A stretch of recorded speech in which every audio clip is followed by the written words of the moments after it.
Hello साथियों, नमस्कार।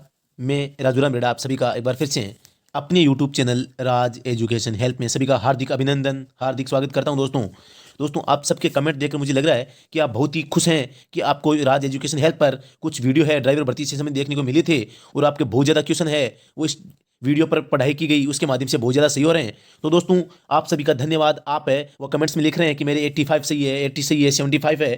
तो दोस्तों बहुत अच्छी बात है कि आपके अच्छे नंबर बन रहे हैं और मैं बहुत ही खुश हूँ कि जो मेरे द्वारा पढ़ाया गया वहाँ काफ़ी प्रश्न वो परीक्षा में आपको देखने को मिले थे। तो दोस्तों इसके अलावा आज बात करें कि जो पेपर हो गया है, आंसर की आ गई है, अब बात ऑब्जेक्शन की आती है, गलत उत्तर की बात आती है या गलत प्रश्नों की बात आती है। तो दोस्तों सबसे पहले मैं आज इस वीडियो में बताऊंगा कि एलएमवी या फिर एचएमवी दोनों में से क्या चाहिए क्या नहीं चाहिए, आगे करें तो क्या करें। तो इस कंफ्यूजन को दूर करूंगा। इसके बाद में बताएंगे कि ऑब्जेक्शन वो कौन लगाएगा, मैं लगाऊंगा या आप लगाओगे, या सभी लगा सकते हैं, आप भी लगा सकते हो, मैं भी लगा सकता हूं। आगे है, अगर ऑब्जेक्शन लगाएंगे तो प्रूफ कहां से लेंगे, तो इस प्रकार संपूर्ण जानकारी है वो इस वीडियो में हम आज प्राप्त करने वाले हैं। तो दोस्तों आज का सबसे पहला सवाल हमारा यही है कि ये जो एचएमवी है या एलएमवी है ये क्या लफड़ा है, इसके बारे में जो डिटेल है 1 मिनट में बता दूंगा दोस्तों मैं। तो दोस्तों आपके सामने में जो हमारी विज्ञप्ति है हाईकोर्ट ड्राइवर भर्ती से संबंधित जो हाईकोर्ट के द्वारा जारी की गई थी उसमें क्या लिखा हुआ है दोस्तों। सबसे पहली लाइन लिखी हुई है कि आपको कम से कम 12वीं पास है वो होना चाहिए। सीनियर सेकेंडरी की बात हो रही है, मतलब 12वीं पास होना चाहिए। इसके अलावा दोस्तों सेकंड लाइन है, यही सबसे बड़ी जो जड़ है हमारी वो होगी। तो दोस्तों इसमें लिखा हुआ है कि सबसे पहले लिखा है कि लाइट मोटर व्हीकल, मतलब आपके पास में एलएमवी ये तो होना ही चाहिए। इसकी तो कोई मतलब बात ही नहीं हो रही कि एलवी होना या नहीं होना चाहिए, ये तो होना ही है। अगर ये भी नहीं है तो आप फॉर्म भी नहीं भर सकते थे। इसके अलावा दोस्तों बात करें जो ये परिवहन वाहन है इसकी भी बात हो रही है कि दोस्तों यहाँ देखो, इसमें आप इसको व्याकरणिक दृष्टि से देखें तो अभ्यर्थी हल्के वाहन और परिवहन वाहन चालन की वैध अनुज्ञप्ति धारक होना चाहिए। मतलब अभ्यर्थी के पास में जो लाइट मोटर व्हीकल है वो भी होना चाहिए। इसके अलावा जो परिवहन वाहन का जो लाइसेंस होता है वो भी उसके पास में होना चाहिए। यह बात हो रही है दोस्तों। केवल इस लाइन का मतलब यही है कि आपके पास में लाइट लाइसेंस होना चाहिए, इसके अलावा ट्रांसपोर्ट व्हीकल का लाइसेंस भी होना चाहिए।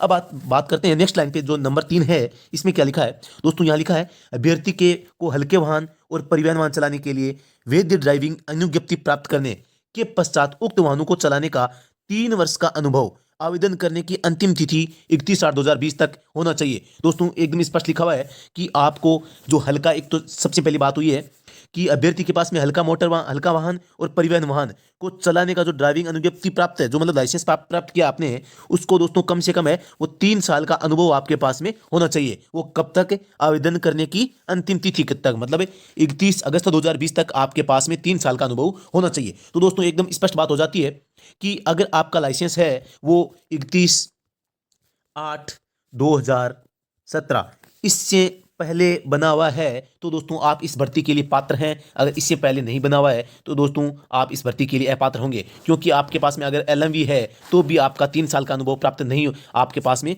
किसी भी तरीके से नहीं हो पाएगा। इसके अलावा दोस्तों बात करें कि आपके पास में एलएमवी लाइसेंस है, अब क्या है 3 साल या 4 साल 5 साल पुराना एलएमवी लाइसेंस है, लेकिन जो एचएमवी है दोस्तों ये आपके पास में जो 6 महीने या 12 महीने या 18 महीने कहें, कईयों के पास में 24 महीने है। तो दोस्तों इस प्रकार, या कहें कि आपने जस्ट जो ये आपके सामने डेट दे रखी है 31/8/2020, इससे आपने 1 माह पहले भी अगर हैवी लाइसेंस बनाया है तो दोस्तों 1 माह पहले बनाना और 3 साल का एक्सपीरियंस माना है, मतलब 36 माह होते हैं, 35 माह है आपका अनुभव होना, ये बराबर माना जाएगा। इसमें किसी भी प्रकार का ये नहीं है कि इसके पास में 35 माह है, इसके पास में 1 माह है। दोस्तों अगर आपका रिजल्ट है उसमें यह माना जाता है, दोस्तों इस लाइन से पूरा स्पष्ट नहीं कर पा रहे हैं हम कि इसमें क्या कहना चाहता है। दोस्तों आप सबको पता है इसमें लिख रखा है कि अभ्यर्थी के पास में हल्का जो वाहन है और परिवहन वाहन चलाने का जो वैध ड्राइविंग अनुज्ञप्ति है प्राप्त करने के पश्चात उक्त वाहनों को चलाने का 3 वर्ष का अनुभव। तो दोस्तों ये वैसे देखा जाए तो स्पष्ट रूप से पता चल रहा है कि परिवहन वाहन को कितने होना चाहिए, 3 वर्ष का अनुभव। तो दोस्तों परिवहन इसका मतलब सीधा सा हो गया कि आपके पास में परिवहन वाहन का लाइसेंस हो और वो भी 3 साल पुराना, मतलब आपके पास में 3 साल का अनुभव हो। लेकिन दोस्तों इसको एक दूसरे नजरिए से देखें दोस्तों, मुझे लगता है कि एक यहाँ 10% 20% संभावना ये भी बन सकती है कि इस लाइन का जो हाईकोर्ट है मतलब निकाले कि आपके पास में हल्के मोटर वाहन और परिवहन वाहन चलाने, इन दोनों का जो अनुभव है वो 3 साल का, दोनों को मिलाकर 3 साल का अनुभव आपके पास में होना चाहिए। जैसे आपके पास में 3 साल का लाइट मोटर व्हीकल है, पुराना है, तो दोस्तों और बाद में आपने एचएमवी बना लिया तो दोस्तों आपका इस अनुभव को 3 साल का मान लिया जाए, ऐसा भी हो सकता है, एक कंडीशन बन सकती है। क्योंकि दोस्तों ये लाइन ही कुछ इस प्रकार की है कि इसमें इसका पूर्ण रूप से अर्थ निकालना बहुत ही मुश्किल लग रहा है दोस्तों। फिर भी इसमें मैं आपको कहूंगा कि अगर आपके पास में जो हेवी लाइसेंस है, आपने अगर परीक्षा फॉर्म भरने से पहले अगर आपके पास में हेवी लाइसेंस है तो आपको दोस्तों जॉब टेस्ट के लिए तैयार रहना चाहिए। क्योंकि दोस्तों एक अपॉर्चुनिटी बनती है, एक मौका बनता है, और मौके दोस्तों जीवन में बार बार नहीं मिलते, कुछ गिने चुने मौके ही होते हैं जो आपको सिलेक्शन के लिए मिलते हैं। तो दोस्तों आप सबको जिनके 60+ नंबर हैं, वो दूसरी कंडीशन, अगर आपके फॉर्म भरने से पहले तक आपने हैवी लाइसेंस बनवा लिया है तो दोस्तों आपको इस भर्ती की जॉब टेस्ट की तैयारी कर लेनी चाहिए। दोस्तों जॉब टेस्ट की तैयारी में क्या करना है, कुछ करना है, जो भी संबंधी जानकारी है वो नेक्स्ट वीडियो में आपको बता दूंगा। मैं फुल जानकारी, संपूर्ण तैयारी है जॉब टेस्ट की, आपको घर बैठे प्राप्त करवाई जाएगी या आपको उपलब्ध करवाई जाएगी। दोस्तों आप उसकी चिंता न करें, किसको क्या करना है, कब करना है, कैसे करना है, क्या क्या पूछा जाएगा, इंटरव्यू कैसे होगा, ये जो ड्राइविंग टेस्ट होगा उसमें क्या क्या करवाया जाएगा। दोस्तों उसकी संपूर्ण प्रकार की जो रोड साइड मरम्मत से जो मौखिक प्रश्न पूछे जाएंगे उनसे संबंधित भी जितनी भी जानकारी होगी, दोस्तों आप चिंता न करें, उसका कंटेंट तैयार हो रहा है, जैसे ही तैयार होगा आपके सामने रख दिया जाएगा, तो आप चिंता न करें। थोड़ा सा दोस्तों एक बात बताऊं आपको, जैसे ही रिजल्ट आता है, रिजल्ट से हमें हमें ये पता चल जाएगा कि हाँ कौन बाहर हुआ है, कौन अंदर हुआ है, किसको लिया गया, किसको नहीं लिया गया है, आगे की प्रोसेस है, उसकी गाइडलाइन है वो हाईकोर्ट के द्वारा क्या प्रदान की जाती है या क्या उपलब्ध करवाई जाती है। तो दोस्तों इस प्रकार जो हमारा रिजल्ट रहेगा वो भी हमारे लिए बहुत ही महत्वपूर्ण रहेगा, क्योंकि रिजल्ट में हो सकता है हमें गाइडलाइन मिले कि आपको ड्राइविंग के लिए ये करना होगा, तथा जो मौखिक परीक्षा होगी उसमें ये पूछे जाएंगे कुछ जो सिलेबस है या जो पाठ्यक्रम होता है हमारा किसी भी परीक्षा को लेकर, तो दोस्तों उस पाठ्यक्रम का इंतजार भी हमें रहेगा। तो दोस्तों इसके अलावा बात करें, ये तो होगी लाइसेंस भी। तो दोस्तों मैं आपको दोबारा बता दूं कि अगर आपके पास में 3 साल पुराना लाइट मोटर व्हीकल, 3 साल पुराना तो LMV हो, प्लस में 31/8/2020 से पहले का HMV हो, दोस्तों इस कंडीशन में मैं आपको सलाह देना चाहता हूं कि आपको इस परीक्षा के लिए जॉब टेस्ट की तैयारी बिल्कुल करनी चाहिए, करनी चाहिए, करनी चाहिए, करनी चाहिए। दोस्तों इसमें कोई दो राय नहीं है। हो सकता है आपको इसमें मतलब इस प्रकार का जो ये है लाइनें हैं जो हाईकोर्ट ने विज्ञप्ति में लिखी है, क्योंकि दोस्तों आप सबको पता है हाईकोर्ट में जो गाड़ी चलवाई जाएगी वो एक जज की गाड़ी होगी, और वो कोई बहुत बड़ा कोई हैवी ट्रक या ट्रेलर नहीं होगा या स्लीपर बस नहीं होगी कि जिसमें भारी वाहन है उसका लाइसेंस हो। तो वहाँ छोटी गाड़ियां ही हैं जो ज़्यादा मतलब भारी वाहन नहीं कह सकते उनको, लेकिन दोस्तों उनके लिए भी उनको एक मतलब क्लासिफाइड जो ड्राइवर होता है वो चाहिए होता है। तो हो सकता है वो केवल HMV वालों को ही ले ले, लेकिन उसके बारे में कहा नहीं जा सकता, विज्ञप्ति से कुछ ज़्यादा स्पष्ट नहीं हो रहा है। दोस्तों मैं आपको गुमराह नहीं करना चाहता, फिर भी मैं जितनी मेरे पास जानकारी है, जितना मैं नॉलेज अपने जो सहपाठी सहकर्मी है, जो हमारे सीनियर है, उनके द्वारा जो फिर से इस पर रिव्यू किया गया कि इसमें विज्ञप्ति के अनुसार इसका क्या मतलब निकल सकता है, तो दोस्तों वो सब कंफ्यूज है कि इसका कोई स्पष्ट मीनिंग है, वो कुछ नहीं कहा जा सकता। तो दोस्तों मैं आपको बता दूं कि जो ड्राइवर की बात है तो इसमें लाइसेंस की बात यही है, अगर आपके पास में 3 साल पुराना लाइट लाइसेंस हो और आपके फॉर्म भरने से पहले अगर आपने हेवी लाइसेंस बनवा लिया है, तो दोस्तों आपको जॉब टेस्ट के लिए आपको तैयार रहना चाहिए, आपको मौका मिल सकता है और जरूर मिल सकता है। तो दोस्तों आगे जो भी होगी प्रक्रिया होगी वो हाईकोर्ट के रिजल्ट आने के बाद में पता चल जाएगा कि रिजल्ट में किसको शामिल किया जाता है, किसको बाहर किया जाता है, वो उसके बारे में अभी हम भविष्यवाणी नहीं कर सकते। तो दोस्तों आगे बात करें, अगला टॉपिक था हमारा कि ऑब्जेक्शन कौन लगाएगा।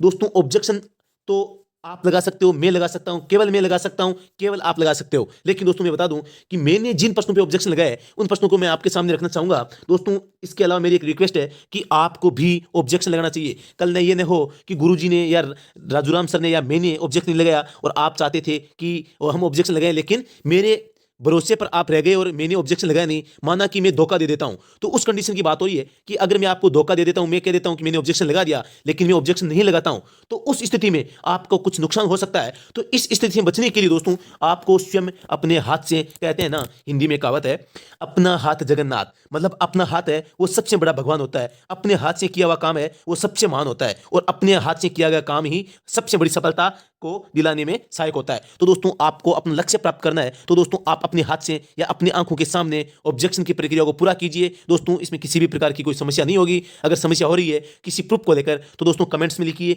कौन से पर्सन का आपको प्रूफ चाहिए, लेकिन कंडीशन ये है कि आपको वो पर्सन संख्या केवल A सीरीज की बतानी है, क्योंकि मेरे पास A सीरीज है। तो दोस्तों थोड़ा सा समय की कमी के कारण मैं आपसे लगातार संपर्क में नहीं रह पाया, इसके लिए मैं माफी चाहूंगा। अब बात करते हैं कि ऑब्जेक्शन लगाना है तो कौन कौन से पर्सन पे लगाना है, मैंने कौन से पर्सनों पे ऑब्जेक्शन लगाया है उन पे चर्चा करने वाले हैं। तो दोस्तों आपके सामने मेरी रफ कॉपी है जिसमें मैंने रफली काम करके ये निर्धारित किया था कि कौन से पे ऑब्जेक्शन लग सकता है, कौन से पे नहीं। तो दोस्तों जो प्रश्न मैं आपको यहाँ बता रहा हूँ उन प्रश्नों पे मैंने ऑब्जेक्शन लगाया है, क्योंकि दोस्तों आपकी रिक्वेस्ट थी कि सर आप ऑब्जेक्शन लगाइए, और आपके द्वारा जो रिक्वेस्ट की गई उसी के आधार पर ऑब्जेक्शन लगाया गया है, चाहे वो मेरे अनुसार प्रश्न सही क्यों भी ना हो। क्योंकि दोस्तों कई प्रश्न है वो मुझे पूरा पता है कि प्रश्न पे ऑब्जेक्शन का मतलब कोई मतलब दायित्व नहीं था या कर्तव्य नहीं था या ऑब्जेक्शन लगाना बिल्कुल सही नहीं था, लेकिन दोस्तों आपके द्वारा कहा गया कि इन प्रश्नों पे ऑब्जेक्शन लगाइए, तो मैंने आपके कहे अनुसार, आपके निर्देशन अनुसार दोस्तों मैंने इन पे ऑब्जेक्शन लगा दिया है कि क्यों ना हो कि 1% भी अगर बदलने की संभावना है तो दोस्तों उसको क्यों ना किया जाए। तो दोस्तों मेरे ऑब्जेक्शन से अगर आपको फायदा होता है तो दोस्तों मैंने ऑब्जेक्शन लगा दिया है। जो ऑब्जेक्शन लगाए हैं उन प्रश्नों को मैं बताने वाला हूं। सबसे पहला प्रश्न था कि स्टीयरिंग से संबंधित, तो स्टीयरिंग के प्रकार से संबंधित दोस्तों प्रश्न बिल्कुल सही था, उपरोक्त सभी सही उत्तर था। लेकिन दोस्तों इस पर भी मैंने ऑब्जेक्शन लगा दिया है, क्योंकि मैंने ऑब्जेक्शन लगाया है कि केवल स्टीयरिंग है वो हाइड्रोलिक प्रकार के होते हैं। तो दोस्तों ये ऑब्जेक्शन के लायक प्रश्न था नहीं था, लेकिन मैंने लगा दिया है। एक प्रश्न था प्रश्न संख्या 9। दोस्तों ये सारे प्रश्न ए सीरीज के हैं, ये मैं पहले बता देता हूं। टॉर्क की बात हो रही थी, तो दोस्तों टॉर्क वाला प्रश्न भी बिल्कुल सही था कि इंजन को स्टार्ट करते समय दोस्तों टॉर्क की आवश्यकता होती है। लेकिन दोस्तों आपके कहे अनुसार इसमें जो ऑप्शन नंबर 2 है वैसे माना जा रहा था, लेकिन इस पे भी मैंने ऑब्जेक्शन लगा दिया है। 10 नंबर प्रश्न क्लच वाला था, 19 नंबर प्रश्न, 14 नंबर प्रश्न इंटरसेक्शन, इस पे तो बिल्कुल ऑब्जेक्शन लगना चाहिए था, ये तो डिलीट भी हो सकता है प्रश्न। 19 नंबर प्रश्न है आम रास्ते वाला, 22 नंबर चक्रवत मार्ग, 25 नंबर, 27 नंबर उबड़ खाबड़ वाला, 30 नंबर गंतव्य चिन्ह वाला, 32 नंबर एकांकी मार्ग या जो एक लेन वाला मार्ग था, 35 नंबर टायर का केंद्र के नजदीक से फट जाना, 43 नंबर सूचनात्मक निर्देशन वाला। दोस्तों इस प्रकार जो 48 नेक व्यक्ति वाला, 49 नंबर पार करते समय गियर में रखना चाहिए या ब्रेक में हॉर्न बजाना निषेध है। और दोस्तों 51 नंबर प्रश्न, 52 नंबर, 54, 55, 56 हिट एंड रन वाला। और दोस्तों 58 व्हील रिम से बाहर जोड़ना क्या होता है, 59 नंबर। इसके अलावा दोस्तों शराब पीकर गाड़ी चलाने वाला 60 नंबर प्रश्न हो गया। 61 नंबर पैदल दाहिनी ओर चलते हैं, इसके संबंध में भी दोस्तों आप कह रहे हैं कि बाईं ओर चलना चाहिए, तो दोस्तों मैंने इस पे ऑब्जेक्शन लगा दिया है। 65 नंबर ये हो जाएगा। 66 नंबर कंडक्टर की जो योग्यता है उनको लेकर था। इसके अलावा दोस्तों 69 जो दरार थी मध्य में, ये भी दोस्तों बिल्कुल डिलीट होने वाला है प्रश्न। प्रश्न संख्या जो ये आपके सामने 76 था कूलेंट और ऑयल को लेकर, तो दोस्तों वो चिन्ह तो बिल्कुल सही था कि वो ऑयल को ही बताता है, ऑयल का टेम्परेचर ही बताता है। लेकिन दोस्तों इसमें आपको करना क्या होता है, जब मैं आगे बताऊंगा दोस्तों, सॉरी।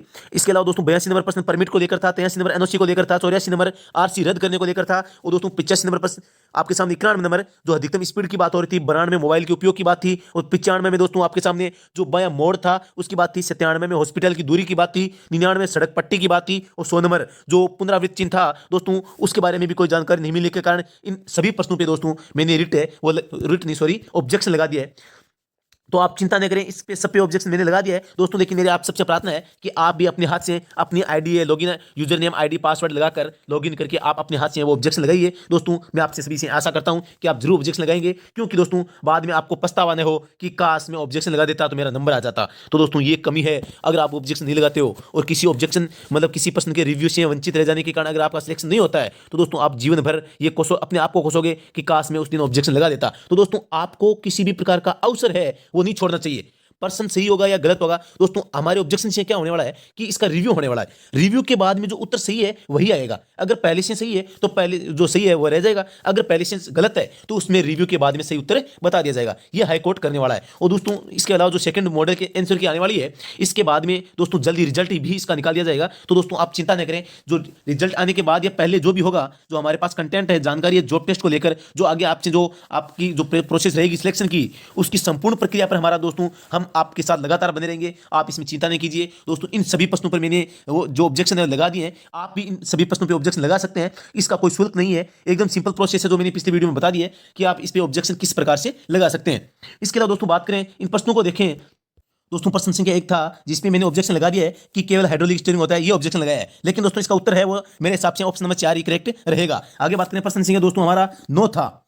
9 नंबर प्रश्न में दोस्तों ये था कि निम्न में कौन सा कथन सही है। तो दोस्तों इसमें ऑप्शन नंबर 1 है वो करेक्ट हो गया है एकदम, कि वाहन को स्टार्ट करते समय उच्च टॉर्क की आवश्यकता होती है। लेकिन दोस्तों मैंने इसमें आपके अनुसार जो ऑब्जेक्शन था वो ये था कि इसका ऑप्शन नंबर 2 करेक्ट होना चाहिए। तो दोस्तों मैंने इसको लेकर ऑब्जेक्शन लगा दिया है कि उच्च गति के लिए उच्च टॉर्क की आवश्यकता होती है। लेकिन मेरे अनुसार इसका उत्तर 1 नंबर ही सही रहेगा। इसके अलावा दोस्तों बात करें प्रश्न संख्या 10 था कि जो इंजन शाफ्ट को गियर बॉक्स से जोड़ने का काम कौन करता है। तो कई दोस्त है वो कई प्रोपेलर शाफ्ट को बता रहे हैं, तो कई फ्लाई व्हील को बता रहे हैं। लेकिन दोस्तों इसका प्रश्न का उत्तर भी गलत बिल्कुल सही होगा। लेकिन मैंने इन 3 और 4 नंबर ऑप्शन को लेकर भी ऑब्जेक्शन है वो लगा दिए हैं। मैंने यहां लिखा है कि एक से अधिक उत्तर सही है, इस प्रकार ऑब्जेक्शन लगाया है। प्रश्न संख्या जो दोस्तों 19 है हमारा, 19 में दोस्तों हमारा था कि आम रास्ता। दोस्तों इस पे भी बिल्कुल ऑब्जेक्शन लगा दिया है कि इसमें हाईकोर्ट ने आम रास्ता नहीं है ये माना है। तो दोस्तों लेकिन इसमें ये जो चिन्ह बना हुआ है ये आगे रास्ता नहीं है या सड़क बंद है, इस प्रकार का है। तो दोस्तों ये प्रश्न भी डिलीट होना चाहिए।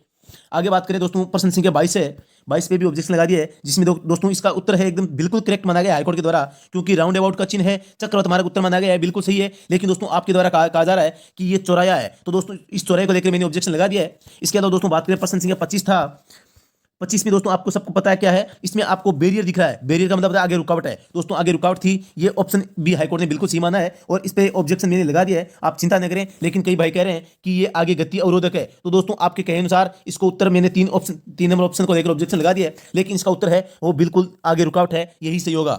आगे बात करें प्रश्न संख्या 27 है हमारा, कि जिसमें आप सबको पता है बहुत ही कंफ्यूजेबल जो हमारा प्रश्न है, प्रश्न संख्या 27। ये चिन्ह क्या दर्शाता है, आप सबको पता है क्या है दोस्तों, इसको आप कंफ्यूजन मत होइए। ये 3 प्रकार के चिन्ह होते हैं दोस्तों। साधारण भाषा में बात करें तो मैंने आपके सामने 3 चिन्ह बनाए हैं, जिसमें सबसे पहला चिन्ह है वो दोस्तों आप सबको पता है, ये होता है स्पीड ब्रेकर।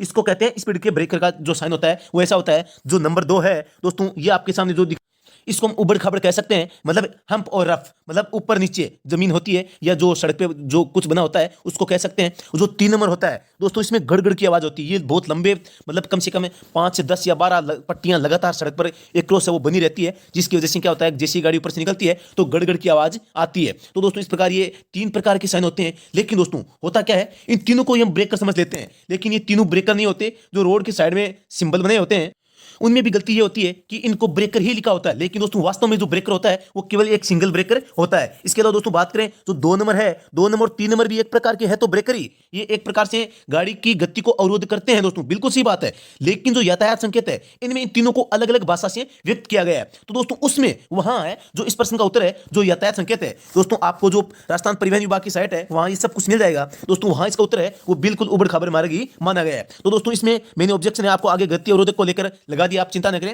इसके अलावा दोस्तों 27 के बाद में प्रश्न संख्या जो 30 है, इस पे भी ऑब्जेक्शन मिलने गया है। ये भी आप दोस्तों मैं आपको बताऊं कि इसमें जो ऑप्शन नंबर 1 है, ऑप्शन नंबर 1 केवल कहता है कि अग्रिम दिशा निर्देश। अग्रिम दिशा निर्देश तो केवल दोस्तों केवल एरो के निशान से हो जाता। दोस्तों आगे बात करें गंतव्य चिन्ह। गंतव्य चिन्ह की बात है, अगर गंतव्य का मतलब होता है डेस्टिनेशन चिन्ह, मतलब हमें जाना कहां है, तो दोस्तों हमें जाना है जोधपुर, और जोधपुर के लिए साइन बना हुआ है। तो दोस्तों इस प्रकार इस प्रश्न का उत्तर भी है वो गंतव्य चिन्ह से ही हो जाता है। लेकिन दोस्तों आपके जो कहे अनुसार इसका उत्तर ऑप्शन नंबर 1 करेक्ट होना चाहिए। तो दोस्तों मैंने लगाया है कि ऑप्शन नंबर 1 और 2 दोनों सही है, इस प्रकार का ऑब्जेक्शन मैंने लगाया है दोस्तों। इसका प्रूफ मैंने टेलीग्राम चैनल पे भी भेज दिया है। इसके अलावा दोस्तों बात करें तो इस प्रश्न का उत्तर भी सही हो जाएगा, ऑप्शन नंबर 2। आगे बात करें प्रश्न संख्या दोस्तों 32 है।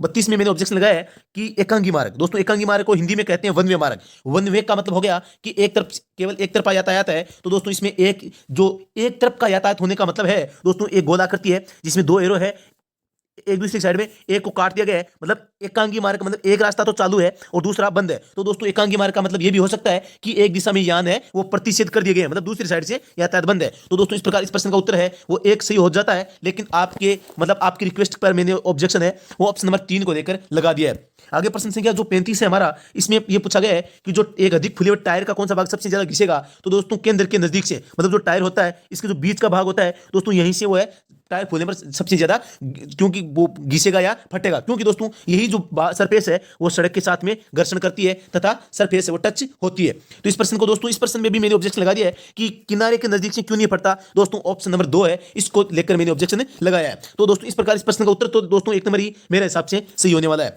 प्रश्न संख्या 43 है दोस्तों, जिसमें है सूचनात्मक चिन्हों के संबंध में सही नहीं है, सही है दोस्तों। सूचनात्मक चिन्हों के संबंध में सही है, ऑप्शन नंबर 1 है। यह चिन्ह निर्देश स्वरूप नहीं होती, बिल्कुल सही ऑप्शन है दोस्तों ये। लेकिन इसमें हाईकोर्ट ने ऑप्शन नंबर 3 को सही माना है। तो दोस्तों उपरोक्त सभी सही है, ये तो होता नहीं, या तो यही हो सकता है दोस्तों क्योंकि राजमार्गों पर क्षेत्रीय भाषाओं आवश्यकता अनुसार नहीं लिखे जा सकते। लेकिन जैसे हम गुजरात जाते हैं, गुजरात का ऑप्शन बताया था, गुजरात जाते हैं तो गुजराती भाषा में दोस्तों जो बोर्ड होते हैं उन पे लिखा होता है। तो दोस्तों ऑप्शन नंबर 2 है वो करेक्ट गलत हो जाएगा। इसलिए दोस्तों 1 नंबर और 3 नंबर है वो दोनों सही ऑप्शन है मुझे लग रहे हैं। तो दोस्तों अगर 3 सही है तो दोस्तों 1 भी सही है, तो दोस्तों 2 सही हो गए, तो मतलब मल्टीपल ऑप्शन है वो करेक्ट होने की वजह से इसका जो ऑब्जेक्शन है मैंने लगा दिया है। लेकिन हाईकोर्ट ने केवल तीसरे को सही माना है। आगे बात करें प्रश्न संख्या हमारा 48 है।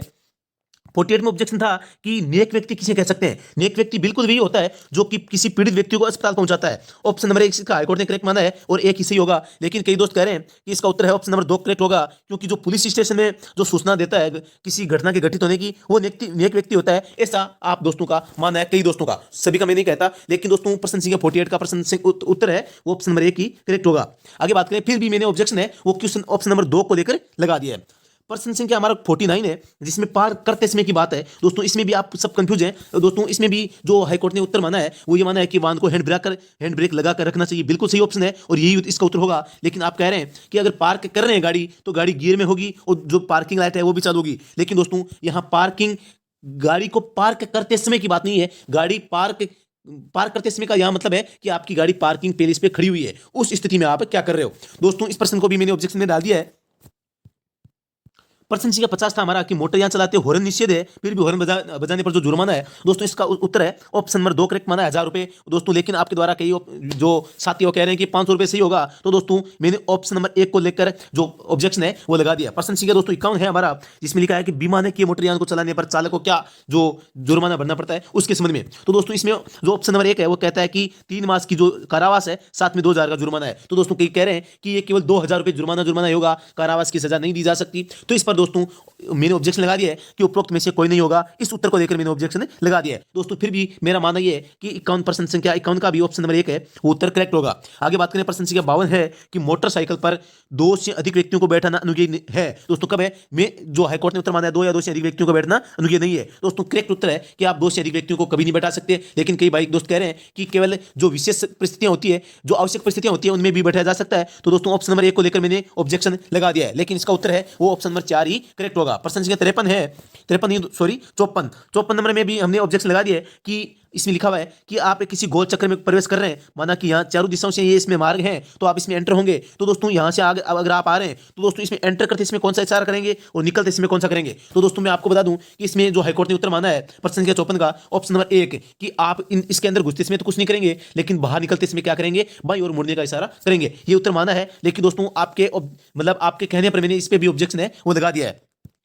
दोस्तों क्योंकि इसमें जो एंटर करोगे तो आप सीधे मार्ग में ही जा रहे हैं, तो किधर भी आपको इशारा है करने की आवश्यकता नहीं है। तो आप जैसे एंटर होने के बाद में आपके पीछे गाड़ी है तो आप निकलते वक्त आप इशारा करेंगे कि मैं इस रोड से नीचे उतरा हूं या इस चौराहे से बाहर निकल रहा हूं, क्योंकि चौराहे में रोड है वो राउंड आकार में लगातार कंटिन्यू चल रही है और आप इस रोड से नीचे उतर रहे हैं, तो आपको सिग्नल देना कंपलसरी है। इसके बाद दोस्तों प्रश्न संख्या 55 है, एकदम सिंपल है, बीएस का प्रश्न भी आ गया था। बीएस क्या होता है, भारत स्टेज। दोस्तों भारत स्टेज सेकंड और थर्ड में क्या अंतर है, ये एक प्रकार की जो क्वालिटी है आपके जो ईंधन की क्वालिटी को लेकर है या गाड़ियों में जो इंजन है इंजन की क्वालिटी को लेकर है। दोस्तों इसमें जो इंजन होता है उसके द्वारा जो प्रदूषण फैलाया जाता है उसको लेकर चर्चा है, क्योंकि दोस्तों जितने भी ये जैसे ही इसका नंबर बढ़ता है तो नंबर बढ़ने पर जो प्रदूषण की मात्रा होती है वो कम होती जाती है। तो दोस्तों इसमें ऑप्शन नंबर 2 है वो करेक्ट हो जाएगा कि BS3 है, इसमें कैटालिटिक कन्वर्टर है वो होता है, जबकि BS सेकंड में नहीं होता, क्योंकि दोस्तों ये जो कैटालिटिक कन्वर्टर है इसकी वजह से प्रदूषण की है वो जो प्रतिशत है वो बहुत ही ज्यादा कम हो जाता है। इस प्रकार दोस्तों ये बिल्कुल सही है, लेकिन आपके द्वारा कहा गया है कि इनमें जो BS सेकंड और BS थर्ड में कोई विभेद नहीं है। इस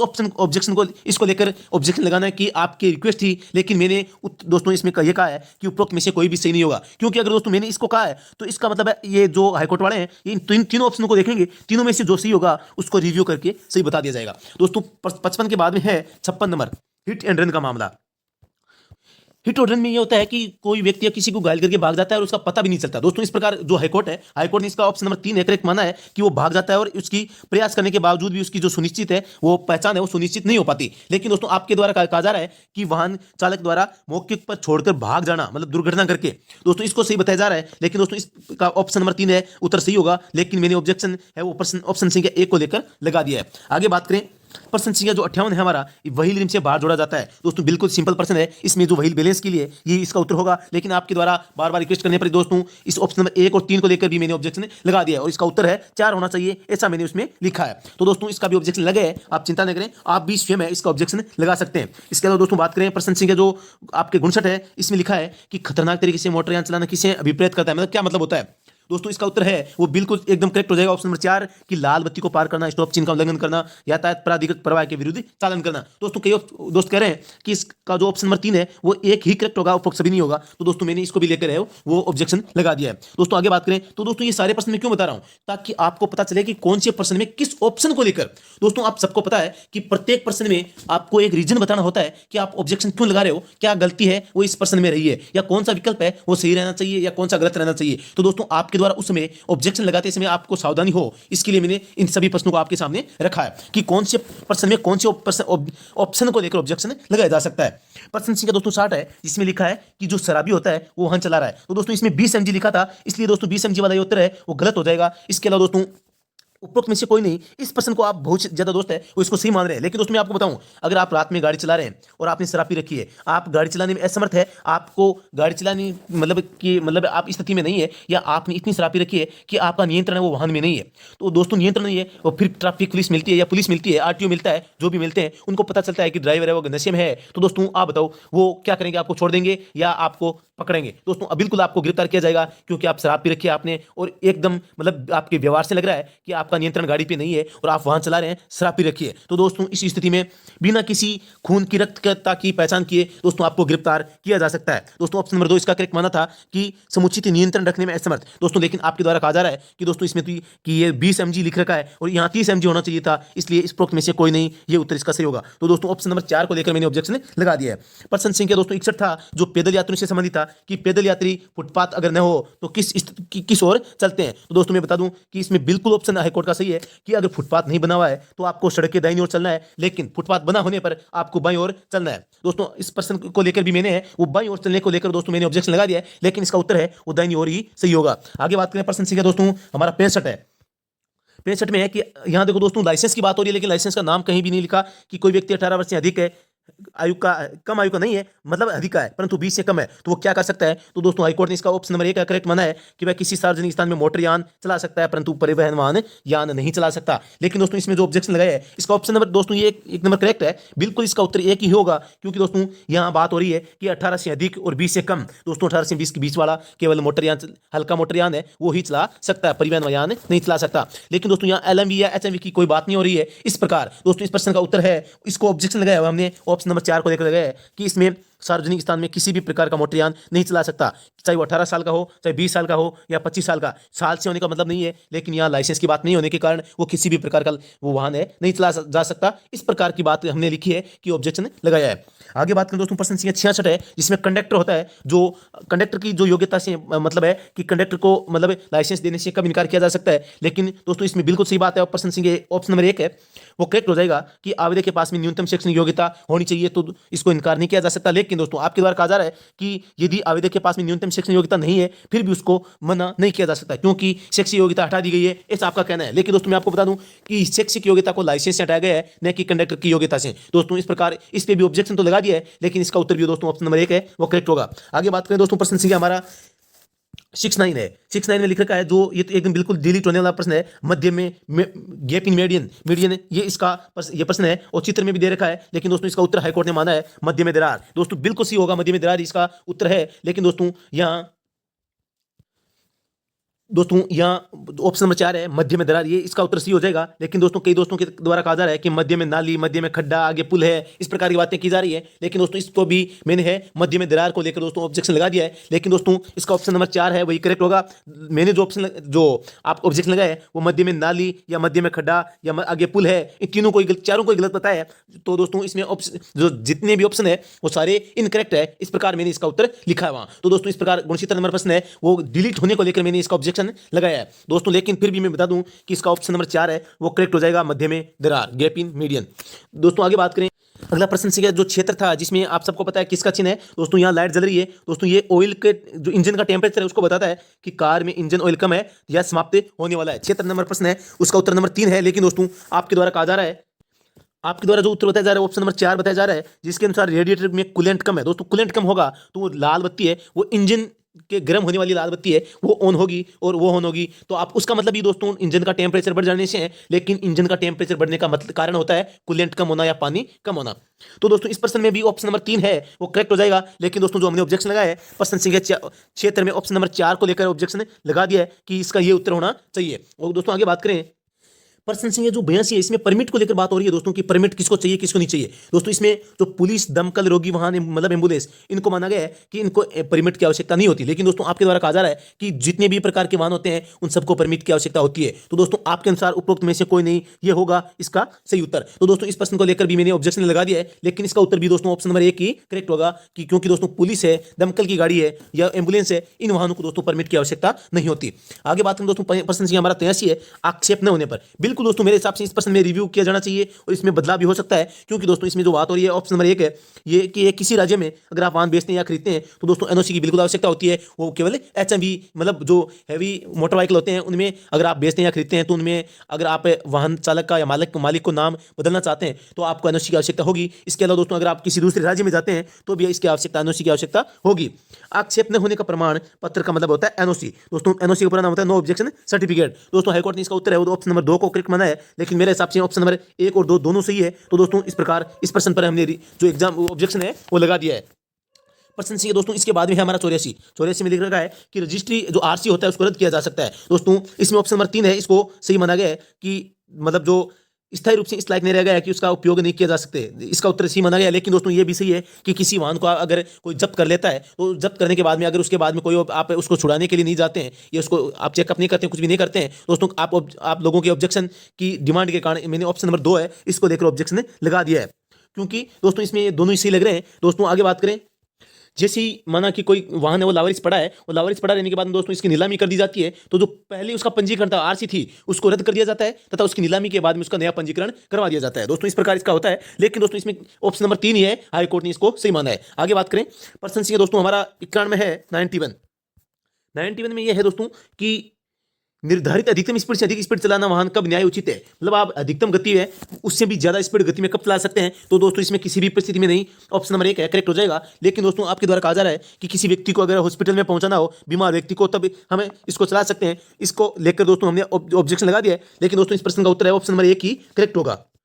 तो अगर आप भी ऑब्जेक्शन लगाते हैं तो दोस्तों आपको भी ऑप्शन नंबर 4 है, किसी बीमार व्यक्ति को समय पर खाना पहुंचाने के लिए, सॉरी दोस्तों इसमें जो ऑब्जेक्शन प्रश्न संख्या 91 में उसको दोबारा देखते हैं कि अधिकतम स्पीड की बात हो रही है, तो दोस्तों इसमें हाईकोर्ट ने ये माना है कि आप किसी भी परिस्थिति में अधिकतम स्पीड की जो सीमा है उससे ज्यादा गति में वाहन चला नहीं सकते। लेकिन दोस्तों इसमें जो ऑप्शन नंबर 2 है वो इसमें लिखा है कि यदि सड़क बिल्कुल खाली हो, अच्छी हालत में हो, और ये तीसरा है कि केवल तेज रफ्तार से चल रहे किसी वाहन को ओवरटेक करने के लिए, ये ऑप्शन है आपके द्वारा करेक्ट बताए जा रहे हैं। लेकिन दोस्तों हाईकोर्ट के अनुसार ऑप्शन नंबर 1 सही है और ये मेरा भी उत्तर इसका ऑप्शन नंबर 1 ही होगा। लेकिन आपके जो ऑब्जेक्शन की प्रक्रिया है, अगर आप ऑब्जेक्शन लगाते भी हैं तो दोस्तों आपको ऑप्शन नंबर 2 और 3 दोनों को सही मानते हुए इसका ऑब्जेक्शन लगाना है तथा मल्टीपल जो ऑप्शन है वो करेक्ट, ये ऑप्शन आपको सिलेक्ट करना है अगर आप लगाते हैं तो। दोस्तों वैसे देखा जाए तो इसमें जो ऑब्जेक्शन की है वो कोई जरूरत नहीं है, क्योंकि इसका ऑप्शन नंबर 1 करेक्ट हो जाता है। प्रश्न संख्या हमारा दोस्तों आगे है कि मोबाइल फोन का यूज कब किया जा सकता है, किन परिस्थितियों में मोटर वाहन चलाते समय मोबाइल फोन पर बात करना अनुज्ञेय है, मतलब आप कर सकते हैं, किसी भी परिस्थिति में नहीं, ये सूत्र को हाईकोर्ट ने सही माना। लेकिन दोस्तों आपके द्वारा जो बताया जा रहा है कि अगर बहुत ही ज्यादा महत्वपूर्ण, वास्तव में फोन कॉल अत्यधिक महत्वपूर्ण हो, मतलब ऑप्शन नंबर 3 है, तब किया जा सकता है, या कहें कि ट्रैफिक बहुत ही कम या नहीं के बराबर हो, या जो ऑप्शन नंबर 1 है कि जब बहुत सी छोटी कॉल हो तथा छोटा सा उत्तर देना हो। तो दोस्तों इस प्रकार देखा जाए तो सभी ऑप्शन सही है, लेकिन दोस्तों मोबाइल फोन का उपयोग है वो आप वाहन चलाते समय किसी भी स्थिति में नहीं कर सकते। लेकिन अगर आप ऑब्जेक्शन लगाना ही चाहते हैं, आपकी इच्छा ही है और आप ये सोच रहे हैं कि यह प्रश्न बिल्कुल गलत है, इसका उत्तर दूसरा होना चाहिए, तो दोस्तों आपको इन तीनों प्रश्न को लेकर आपको ऑब्जेक्शन लगाना चाहिए कि ये तीनों ऑप्शन ही सही है। तो दोस्तों इस प्रकार मैंने ऑब्जेक्शन लगा दिया है कि ये तीनों सही है आपके अनुसार। दोस्तों ये ऑब्जेक्शन है आप ही की ओर से लगाए, आप ऐसा समझे, लेकिन फिर भी आपको खुद को ऑब्जेक्शन है वो लगाना चाहिए। आगे बात करें प्रश्न संख्या हमारा दोस्तों 95 है। 95 में लिख रखा है कि आवश्यक बायां मोड़। दोस्तों आप सबको पता है आवश्यक बायां मोड़ का जो सिंबल होता है वो त्रिभुज में होता है। इसमें दोस्तों इस प्रकार आगे तीर का निशान बनाया होता है। तो दोस्तों इसमें पूछा चिन्ह और परिप्रेक्ष्य। परिप्रेक्ष्य होता है बैकग्राउंड और चिन्ह होता है जो साइन बना हुआ है। साइन बनता है किसमें बनता है, काले रंग में। तो दोस्तों काला रंग है केवल और केवल इस एक में आया है। तो दोस्तों इस प्रकार 95 का उत्तर है वो 3 होना चाहिए, लेकिन हाईकोर्ट ने इस प्रश्न का उत्तर है वो दोस्तों ऑप्शन नंबर 1 को करेक्ट माना है। तो दोस्तों बिल्कुल ये इस प्रश्न का उत्तर चेंज होगा, आप चिंता न करें, ऑप्शन नंबर 1 करेक्ट माना गया है, लेकिन इसका उत्तर 3 होगा। आगे बात करें प्रश्न संख्या 97 है। 97 में चिकित्सालय की बात हो रही है। दोस्तों मैं आपको बता दूं कि इसमें भी कोई दिक्कत नहीं लग रही मुझे, क्योंकि दोस्तों जो चिकित्सालय है इसके नीचे 500 मीटर लिखा जा सकता है, जो नीले कलर में लिखा जाता है। ऑप्शन नंबर 2 है वो करेक्ट हाईकोर्ट ने माना है और ये इसका उत्तर होगा। लेकिन अगर आप ये चाहते हैं कि जो हमारे सामने जो साइन बने होते हैं उन पे दूरी नहीं लिखी होती, तो इसमें भी नहीं होगी। आप ऑब्जेक्शन लगाना चाहते हैं तो आपको ऑब्जेक्शन के लिए जो सही ऑप्शन सेलेक्ट करना है वो ये है कि सुविधा की दिशा और दूरी दर्शित नहीं की जा सकती। ऑप्शन नंबर 4 को लेकर आपको ऑब्जेक्शन लगाना है। दोस्तों वैसे देखा जाए तो इसका उत्तर ऑप्शन नंबर 2 है, करेक्ट हो जाएगा। आगे बात करें दोस्तों 99 नंबर प्रश्न है कि जो सड़क चिन्ह होते हैं, सड़क चिन्हों को दर्शित करने वाली संकेत पट्टियों के पृष्ठभाग का मतलब है दोस्तों इसका जो बैकग्राउंड है उसको पूछा गया है। दोस्तों इसमें आप सबको पता है पृष्ठभाग किस प्रकार का होता है, सड़क काली होती है। तो दोस्तों इसमें ऑप्शन नंबर 3 को करेक्ट माना गया है। अगर दोस्तों ये पृष्ठभाग है, स्वयं इस पट्टी का खुद का पृष्ठभाग पूछा है, तो भी दोस्तों इसमें जो पीला है वो हो सकता है, लेकिन बुरा तो कदापि नहीं होगा। इस प्रकार इस प्रश्न में भी ऑब्जेक्शन है, आप 2 ऑप्शन को लेकर लगा सकते हैं कि पहला तो ये कि आप पीले को लेकर लगा दें, दूसरा ये कि आप किसी रंग से पेंट नहीं किया जाता, इसको लेकर लगा दें। दोस्तों वैसे पृष्ठभाग को पूछा जाए तो पृष्ठभाग को अंग्रेजी में बैकग्राउंड कहते हैं। बैकग्राउंड आप आप सबको पता है क्या होता है, पीछे का भाग, और पीछे का भाग सड़क में जो पट्टी के साइड में होता है वो मतलब ब्लैक कलर की होती है, सड़क होती है स्वयं, इसमें कोई अलग तरीके का रंग नहीं होता। तो दोस्तों इसमें अगर आप ऑब्जेक्शन लगाओ तो इन 2 और 4 नंबर ऑप्शन को देखकर ही लगाओ।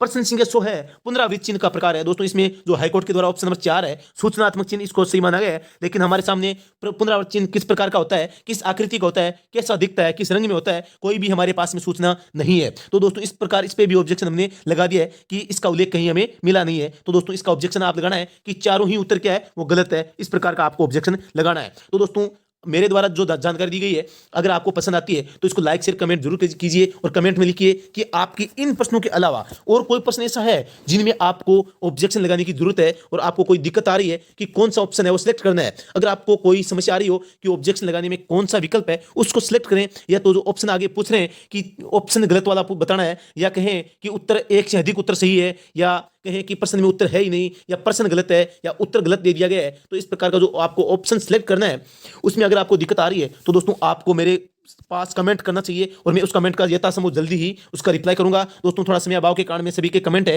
वो नहीं पढ़ पाता, और आपके कमेंट की वजह से ही ये वीडियो मैंने दोबारा बनाया है, क्योंकि आप बार बार पूछ रहे थे कि किस प्रश्न का उत्तर क्या होगा, इस पे लगाया जा सकता है या नहीं लगाया जा सकता। तो दोस्तों मैंने आपको बता दिया है कि मैंने कौन कौन से प्रश्नों पे ऑब्जेक्शन लगाया है, इन सारे प्रश्नों पे मैंने ऑब्जेक्शन लगा दिया है। ये दोस्तों आपकी रिक्वेस्ट करने के कारण ही मैंने लगाए, नहीं तो मेरी मंशा है वो 10 से 12 क्वेश्चनों पे ऑब्जेक्शन लगाने की थी। तो दोस्तों अभी के लिए इतना ही, फिर से मिलते हैं नेक्स्ट वीडियो में। दोस्तों आगे की जो वीडियो होगी उस वीडियो में हम जानेंगे कि जो हमारा जो जैसे ही हमारा रिजल्ट आएगा उसके बाद में जो स्क्रीनिंग टेस्ट या जो जॉब टेस्ट होगा, उस जॉब टेस्ट में जो ड्राइविंग लाइसेंस का है, या रोड साइड मरम्मत का टॉपिक है, या जो इंटरव्यू का टॉपिक है, उनमें किस प्रकार के प्रश्न पूछे जा सकते हैं, तथा उनमें किस प्रकार की जो तैयारी है हमें करनी चाहिए, या ड्राइविंग जो ड्राइविंग के लिए जो हमारा अभ्यास है वो किस प्रकार होना चाहिए, अभ्यास में हमें क्या क्या करना है, किस पार्ट को किस प्रकार की जानकारी हमें, किस पार्ट को किस तरीके से सीखना है, या किस पार्ट से कैसे प्रश्न है वो पूछे जा सकते हैं। इन सभी प्रकार की जो सूचनाएं होंगी जो जॉब टेस्ट को लेकर थी, वो या जो साक्षात्कार होगा, साक्षात्कार में किस प्रकार के प्रश्न पूछे जा सकते हैं, उन सभी प्रश्नों को दोस्तों मैं आपके सामने